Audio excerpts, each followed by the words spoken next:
क्या business studies के बड़े बड़े क्वेश्चन देख के आपको भी डर लगता है?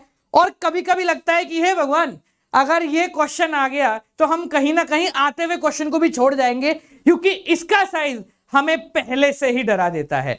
Hi guys, welcome back to another video of Commerce Champion. आज इस प्रकार की सारी केस स्टडीज को चुटकी में खत्म करने का परफेक्ट जुगाड़ लाया हूं। चलिए शुरू करें।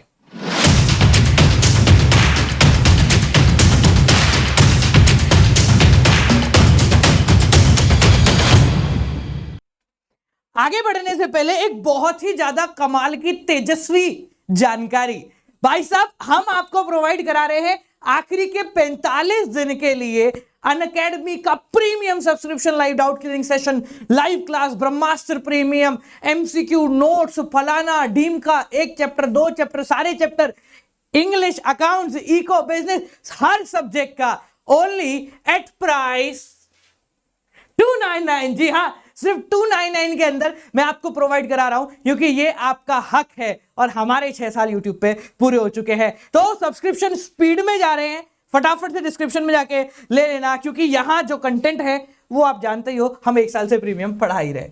चलिए, तो इस प्रकार के क्वेश्चन को देखकर हम कहीं ना कहीं डर जाते हैं। ठीक है जी, अंदर से फीलिंग आती है कि सर ये क्वेश्चन अगर ना आए बोर्ड में तो बोर्ड वाले को क्या ही जाएगा। ठीक है, पर तुम्हें काम की बात बताऊं, ये क्वेश्चन करना बहुत आसान है। इन क्वेश्चंस को तुम चुटकियों में कर सकते हो। सबसे पहली चीज जो इन क्वेश्चन को करने के लिए आपको करनी है वो है कि भैया तुम्हें चैप्टर पता होना चाहिए। आधे से ज्यादा लोग ऐसे हैं जो कि चैप्टर पढ़े बिना, कमेंट में बता देना, हम केस स्टडी करने के लिए भाग जाते हैं। हमारे अंदर से फीलिंग आती है, अरे केस स्टडी तेरा भाई निपटा देगा, बिजनेस में तो अपनी धाक चलती है बिजनेस में। ठीक है, तो सबसे पहला काम जो आपको करना है वो ये है कि whenever you are trying to do any sort of case study, पहले आपको वो चैप्टर पूरा पढ़ना है। ठीक है, मतलब आपको डायरेक्ट क्वेश्चंस आने चाहिए। अगर डायरेक्ट क्वेश्चन आते हैं तो केस स्टडी पे जाया जा सकता है, और नहीं आते तो केस स्टडी पे नहीं जाया जा सकता। ठीक है, दूसरी बात, अब टर्म 2 में तुम्हारे 6 चैप्टर आ रहे हैं। अगर अगले साल वाले बच्चे देख रहे हो तो तुम्हारे 12 आ रहे हैं। ठीक है जी, तो तुम्हारे जितने भी चैप्टर आ रहे हैं इन चैप्टरों में से ये केस स्टडी होगी। ठीक है, तो हमारा दिमाग किसी भी क्वेश्चन पे जाते समय सबसे पहले ढूंढता है कि ये भाई कौन सा चैप्टर है, ताकि हमको एक नीच पता लग जाए कि हमें किस चैप्टर में से इंपॉर्टेंट चीजें या किस चैप्टर में से आंसर ढूंढना है। सब यही करते हैं, सबका दिमाग यही करता है। आपके सामने केस स्टडी पढ़ना शुरू करो। Resolutions private limited is a publishing company, it's a book on business studies. ओहो, ये तो अपना ही आदमी है। For class 12 is in great demand. Yes, as a result the employees in the marketing department. अब ये वाला क्वेश्चन देखकर हमें अब तक क्या समझ में आया? Marketing department are always racing against the time and the employee has to work overtime. Employees की भी बात कही गई है। ठीक है, and holidays to cater to the demand. Managers in the marketing, फिर marketing आ गया, are under stress so they have to handle more than 2 territories. अब ये थोड़ा सा तुम्हारा वो फेयल वाला भी बात आ गया, अगर तुम्हारे टर्म 2 में नहीं है बट आ गया यहाँ पर। ठीक है, the work stress has led the dissatisfaction among the employees and the manager. अब हमने पूरा क्वेश्चन तो पढ़ लिया, पर हमें अब तक कोई नीच नहीं मिला है जिसके थ्रू हम जा सके। नीच मतलब एक छोटी सी कैटेगरी जिसके अंदर हम जा सके। ठीक है, तो ये तो कंफ्यूजन भरा काम हो गया। अब इसमें हम जो कुछ भी आंसर लिखेंगे कंफ्यूजिंग भरा होगा।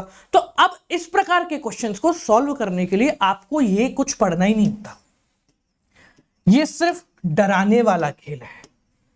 ठीक है जी, ये क्या है? सिर्फ डराने वाला खेल है। ये सिर्फ आपको डराने के लिए लगाया गया क्वेश्चन के अंदर।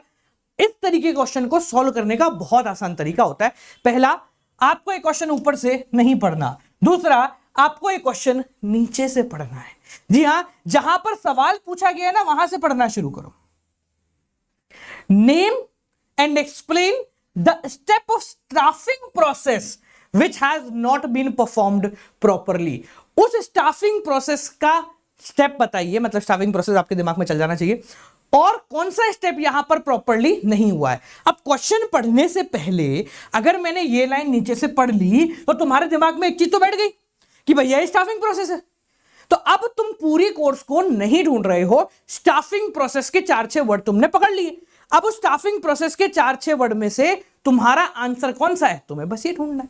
तो हमेशा जब भी क्वेश्चन की शुरुआत करो, always try to figure out your niche. जब नीच को पकड़ लेंगे तो वही हमारा उत्तर आएगा। अब ये नीच तुमने पकड़ ली ना, अब तुम बस ये ऊपर ढूंढो कि भैया कौन सा प्रोसेस का पार्ट यहां पर नहीं हुआ है। ठीक है, क्वेश्चन को वापस से रीड करो और इस क्वेश्चन का उत्तर ये रहा, estimation of manpower requirement. ठीक है, अब ये आया कैसे, बड़ा सिंपल है। इस क्वेश्चन को अगर आप वापस पढ़ोगे तो ये तो सब ठीक है, यहां पर अब तुम्हारा उत्तर है कि भैया ओवर टाइम करने लग गया, एक से ज्यादा कैटेगरी उनको हैंडल करनी पड़ गई, यहां पर तुम्हारा उत्तर निकल कर आ जाता है। अगर हम डायरेक्टली इसको ना पढ़ के इसको पढ़ रहे होते तो हमें कभी भी समझ नहीं आता कि टू टेरिटरी हमारा आंसर निकाल के देगा, बट ये दे रहा है। क्यों? क्योंकि यहां पर स्टाफिंग प्रोसेस पूछा गया है। तो जब भी आप किसी भी केस स्टडी को पढ़े, ऑलवेज ट्राई कि आप यहां से रीड ऑन करें। ठीक है, इसके बाद अगला है state the next two step immediately after following this step. अब तुमने estimation of manpower requirement पढ़ लिया, तो इसके बाद के 2 स्टेप क्या हैं ये तुम्हें पता होने चाहिए। ये रहे 2 स्टेप। ठीक है, रिक्रूटमेंट एंड सिलेक्शन, जैसे ही हुआ तुम्हारा काम खत्म हो गया। समझ में आई मेरी बात? एक क्वेश्चन और देखेंगे, ऐसा नहीं है, एक और देख लो भाई। ये रहा तुम्हारा क्वेश्चन, इतना बड़ा क्वेश्चन है पर देख के डरने की बात नहीं है। हमारे क्वेश्चन का जवाब तो ये रहा, name and identify the functions of management. कौन से फंक्शंस ऑफ मैनेजमेंट है जो कि यहां पर आपको बताए गए हैं। फंक्शन ऑफ मैनेजमेंट के नाम आप सभी को पता है, कौन कौन से हैं भाई?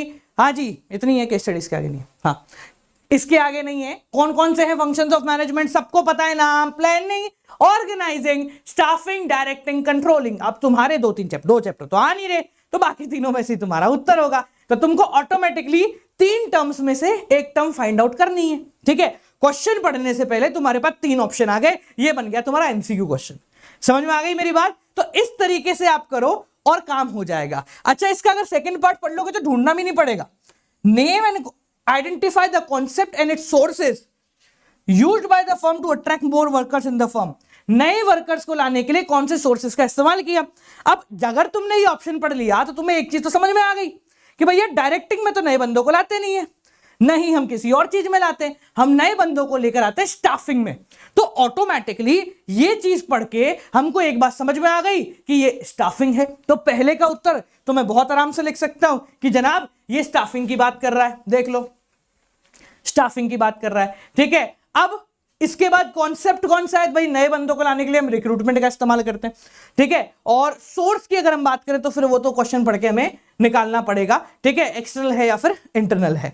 बट एक चीज तुमने सीख ली कि जब भी हम क्वेश्चन को यहां से पढ़ते हैं हमें केस स्टडी नहीं लगती है, हमें कुछ नीच मिल जाते हैं और उस नीच को पकड़ के हम उत्तर निकाल लेते हैं। ठीक है जी, तो केस स्टडी को इसी तरीके से करो, बहुत आराम से नंबर आएंगे। और इस तरीके की अमेजिंग टेक्निक्स और स्ट्रेटेजी पता करनी है तो आप लोगों को अनअकैडमी प्लस पे अब तो आना ही पड़ेगा। ठीक है जी, क्योंकि यहां पर मैं मात्र 300 रुपए के अंदर आपको ये सारी फैसिलिटी प्रोवाइड करा रहा हूं, क्योंकि हम बहुत ज्यादा खुश हैं और आपके बोर्ड के लिए हैं 45 दिन बाकी। तो 45 दिन सब एक साथ मिलकर एक ही समय पर एक ही तरीके से एक ही अपॉर्चुनिटी को लेके पढ़ेंगे और नाम रोशन करेंगे। आपको लाइव क्लासेस मिलेंगी, प्रीमियम सेशंस मिलेंगे, जो हो गए वो मिलेंगे, जो हो रहे हैं वो मिलेंगे। पूरे के पूरे हमारे एनडीए नो डाउट आर्मी के अंदर भर्ती मिलेगी। ठीक है जी, at this the offer stand from this to this 23 April से 30। पर हाँ, ये सिर्फ कहने की बात है, लिमिटेड सीट्स है। मुझे पता है कि आज सुबह से लेकर शाम तक एनडीए की भर्ती कैसे चल रही है। ठीक है जी, सो एनडीए यानी नो डाउट आर्मी में एंट्री करें। मिलते हैं आप लोगों से अगली वीडियो के साथ। Till then guys, keep on watching, good night. Use code Gaurav J. को कंफ्यूजन हो तो लिख देना। Keep on watching, good night, bye bye, नमस्कार।